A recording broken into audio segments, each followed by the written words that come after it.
Chapter 14. Selection. I felt surprisingly calm. Maomao gently pressed a hand to her mouth to keep her opinion from coming out of it. Instead, she washed her hands carefully and changed her clothes. Next, she would go to the bath. That was all. She had dissected a human body for the first time, the corpse of a man hanged for burglary. Now he was covered with incisions. If he'd known he was going to be sliced up after he died, he might have reconsidered his life choices. I have to be sure to wash really well, Maomao thought. She sniffed her hands to see if they still smelled. She'd perfumed her change of clothes to be extra sure, so she thought it was going to be all right. Niang niang. She wasn't sure if she should stop or not. Only one person ever called her that. She turned back to see Tianyu. She didn't say a word. To do so would be as good as admitting that she would answer to Niang Niang.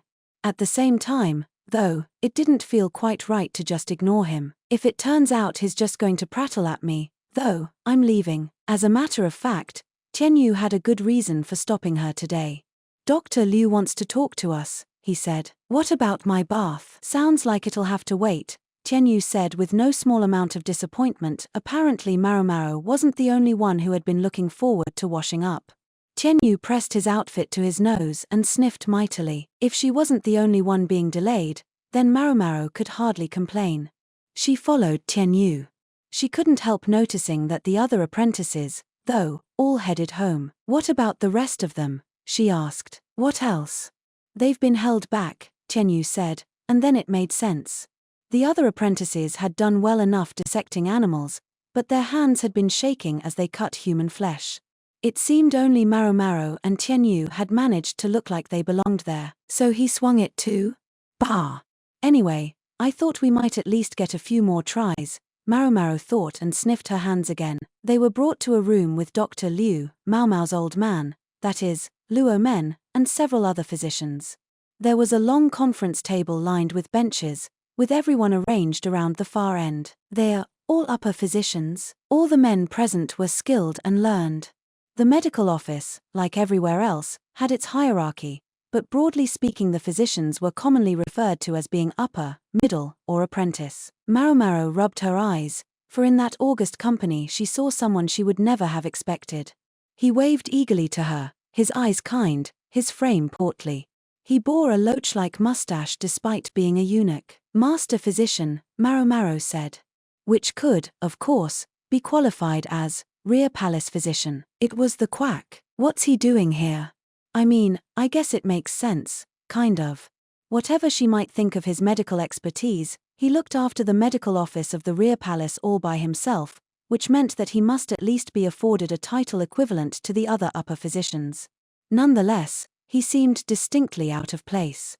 He sat there like a piglet among the ranks of men who otherwise seemed distinguished by their intellect and skills. Come to think of it, the quack had been frightened even to touch a dead body. How did he ever make it from apprentice to physician? It was a mystery. One of the 7 wonders of the royal court, one might say. Maomao's thoughts were interrupted by a clap.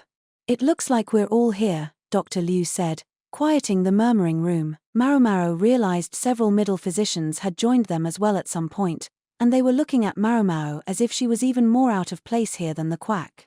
He might not be as physically impressive as the others, but a woman smack in the middle of this convocation of men was always going to draw attention to herself. All right, let's begin. You can take any open seat. Easy for him to say. The upper physicians were all seated. Now, the middle physicians began to move. Tianyu, an apprentice, remained standing, so Maomao did likewise, waiting until everyone else had a seat. Dr. Liu's invitation sounded universal, but there was still a hierarchy here. An order.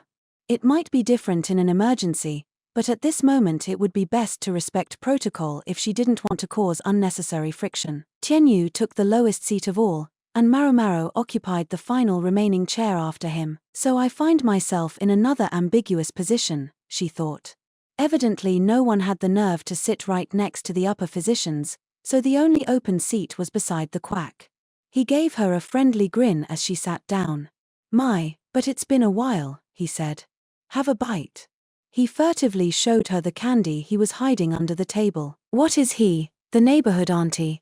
Maomao thought, but she said, Maybe not right now. It was best to politely decline. She would never be able to concentrate on the discussion with candy rolling around in her mouth. Plus, Dr. Liu was glaring at them. The quack hadn't noticed that he had been noticed. Dr. Liu proceeded to explain why he had called them here, evidently choosing to overlook the quack's full cheeks. "I've gathered you together so we can decide who's to go to the Western capital," he said. The same subject Maomao had overheard him discussing with Jinshi. Jinshi had wanted physicians to accompany him on the long journey, 2 more, if possible. 2 more. So I wonder how many there already are. In the heat of the moment, Maomao had suggested herself as a candidate. She didn't know whether anything would come of it. She knew, however, that if she wasn't chosen, it would mean trouble for her. Lots of trouble. "Is there anyone here who specifically wants to go to the Western capital?" Dr. Liu asked. Maomao looked around and was about to raise her hand, but someone beat her to it, flinging his hand into the air. "Question, sir." If someone had a question, then Maomao couldn't very well volunteer yet. She let her hand slide back down. "The parameters of this trip are far too vague. Why are we being asked to go to the Western capital? Is this a punitive posting?" The speaker was one of the middle physicians, someone who was supposed to be quite adept. Maomao didn't remember his name. "It's a fair question, actually." Jinshi had already spoken to her about this trip, so she naturally assumed it was simply a long expedition. Someone who didn't know the circumstances, however, could well think that Jinshi was effectively being demoted. Wait. Is he a punitive posting, a demotion? Well, but the way Jinshi had been talking, it seemed he would set out very soon, so it didn't sound like a demotion. To everyone else, however, it looked like His Majesty and Empress Gyokuyu both wished for Jinshi to go on a very long trip. With the emperor having fathered a couple of princes, even his own brother could appear to be an obstacle. "What's that?"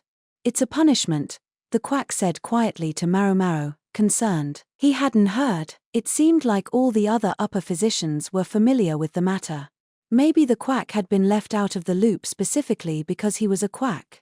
Or maybe he'd been so busy sucking on some candy that he'd missed it. Dr. Liu coughed pointedly. Maomao was left with no choice but to pretend she hadn't heard the portly doctor. "This assignment is not punitive. It will, however, be a long trip, considering the destination. Even at the most optimistic estimate, you should expect to be away from the capital for at least 3 months. Is there a war starting?" It was a tricky subject, but this middle physician didn't mince words. The assembled doctors began muttering, and the quack clung to Maomao in fear. She could practically feel everyone looking at them. "My dear Gen. If you'd be so kind," Luomen said, nudging the quack. "He has a name. It's Gen." Maomao had never had a chance to find out his name in the rear palace. Everyone simply called him Doctor. Okay, maybe she'd heard it somewhere along the line, but quite frankly, remembering people's names was not one of Maomao's special skills. That soldier would never forget, she thought, picturing Rikusen. He'd been sent to the Western capital, hadn't he? In his case, it was definitely a demotion. The quack released Maomao, but clutched onto Luomen instead. "What do you make of all this, Luomen?" "Chaem. Well, let's hear him out and see where this goes." Dr. Liu was so thoroughly sick of the quack's antics by this point that he'd stopped even looking at him. Being totally oblivious was, in its own way, a sort of genius. "I can't believe they haven't fired him yet. How he still had a job was one of life's mysteries." "I can't speak to the prospect of war," Dr. Liu said. "Our business is to treat the sick and the injured. We do as we're told. What's more, this trip promises to be a very large-scale one." Dr. Liu was not finding a warm reception among the physicians. It seemed unlikely that anyone would volunteer. They might change their tune if he told them who was at the center of this expedition. Jinshi was a member of the royal family, and a physician who went with him might have the opportunity to speak to him personally. But I'm not sure it's been made public that Jinshi's going. Considering his status, the matter would probably be kept quiet until the last moment, and so nobody would raise their hand. Maomao, feeling more or less comfortable, was once again about to raise her hand, but she saw Dr. Liu glare at her. What's with him? She wondered. Was he telling her not to put herself forward here? Did her lowly status indeed ultimately stand in her way? No volunteers. I figured as much. I've come prepared with a list of 3 candidates, but I'd like to fill one more place. Nobody wants that final seat. Despite Dr. Liu's prompting, no one reacted. The upper physicians looked outright tired of this. Maybe they had already heard the story. Yes, sir. One person raised his hand. Tian Yu, I know I'm still an apprentice, but if no one else will go, may I? He sounded chipper as ever. As happy as if he were dissecting an animal or a human being. His persistence in the face of Yinian's total indifference had led Maomao to think that Tian Yu must be a brazen man indeed, but as she spoke with him during their work, she had gradually come to understand that wasn't the case. Tian Yu simply didn't experience the broad fluctuations of emotion other people did. His talkative nature could make outsiders think he was emotional, but it was even possible he spoke to Yinian precisely because he was intrigued by her chilly reception, something he got from no one else. He's a twisted guy, Maomao thought. Not that she felt inclined to push the matter, everyone had their foibles. Anyone else? Dr. Liu asked. No hands went up. The upper physicians collectively exhaled. I'm sure he could get one of them if they knew Jinshi was coming. With Dr. Liu in charge, though, it would never happen. Maomao thought her father Luo Men would be a good candidate. He was deeply knowledgeable about the Western reaches and knew the language as well, but she shook her head. He's too old, and he's not strong enough anymore. Becoming a eunuch had left him even more aged than simply being old. Having a missing kneecap didn't help either. Such a long journey was beyond him. If 3 people had already been chosen, however, what would happen to Maomao? I guess I just have to have faith that I'm already on the list. It seemed a shame. Many people dismissed the Western capital as a rural backwater, but nothing could be further from the truth. It was a thriving city, a nexus of Western culture. Not to mention a place where it would be much easier to acquire the newest medical skills and technology. Am I sure Pops won't go? Even as she asked the question, she knew it wouldn't happen, knew it was impossible. As for Luo Men, the quack was still glued to him. Luo Men didn't look thrilled but couldn't disentangle himself. Anyone else at all? Dr. Liu asked again, whereupon the overachieving middle physician raised his hand once more. Are you volunteering? Dr. Liu said. Another question, sir. The physician looked straight at Maomao. What is one of our court ladies doing here? No doubt the question had been on everyone's mind, but they all sensed this was not quite the time to ask. Surely her exceptional presence shouldn't be taken to mean that she's to be counted among the physicians. Boy, I hope so.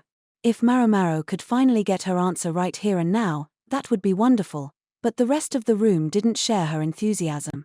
The upper physicians didn't betray much reaction, almost as if they weren't listening anymore, but the looks from the middle physicians were scathing. Tian Yu watched the scene unfold with no particular change in expression. She's not to be considered a physician. She is, however, coming with us, Dr. Liu said. Maomao felt a wave of relief. So he'd found a compromise. The point was, she was able to go along. Sir, I'm not sure a court lady is suited for such a protracted trip. The middle physician wouldn't give up. I grant she may not have the stamina of a man, but she's passed the practical examination. She has the skills of a physician, if nothing else. What's more, to be quite frank, her knowledge of medicines is probably better than yours. If and when we run out of medical supplies at our destination, it will be helpful to have someone who can make substitutes using the ingredients at hand and without recourse to a textbook. Dr. Liu could be harsh, but he was also a firm judge of character and ability. The middle physicians still seemed less than pleased. A few of them gave Maomao disbelieving looks, as if to say that examination. And are we sure about this? Still not happy that a woman gets to come along and be treated the same way as you lot? Then think of it this way. It's going to be a big group this time. There will be plenty of other court ladies accompanying us to help with other administrative duties. You don't object to a bit of extra help, do you? It's still the case that this is the first time a lady has ever been brought along specifically in a medical capacity. And to make her take the examination, that's going too far, Dr. Liu, even for you. HRM. This middle physician seemed to be the opposite of Tian Yu. He was a bit of a pest, but he did seem to be concerned for Maomao. Even his most oblivious outbursts were things that she might have been grateful for under other circumstances. Right now, however, Was not that time. I didn't make this decision, said Dr. Liu, dangerously close to sounding petulant. His next announcement, meanwhile, was enough to silence any dissent. Grand Commandant Khan will be joining us this time. That sent a buzz amidst the middle physicians. Maomao felt all her hair stand on end. She looked at Luo Men, who looked back at her mournfully. Maomao was no ENEN, but she was on the verge of grinding her teeth. You all think you can handle him? Asked Dr. Liu, dangerously close to sounding despairing. It was enough to silence any further objections. Maybe Dr. Liu should have kept this confidential information to himself, but regardless, the other physicians would certainly take anyone they could get to help them with this particular person. Maomao, however, didn't have time to think the matter through in this calm and rational fashion. All she had was an instant, in which she became very angry. That son of a bitch. He knew. For the first time in quite a while, Maomao wished Jinshi were there so she could look at him as if he were a worm stranded in a puddle. Dr. Liu wasn't done either. We leave in 5 days. I'll give you all the time off to prepare, so say your goodbyes and get ready to go. Maomao's mouth hung open and she couldn't get it to close.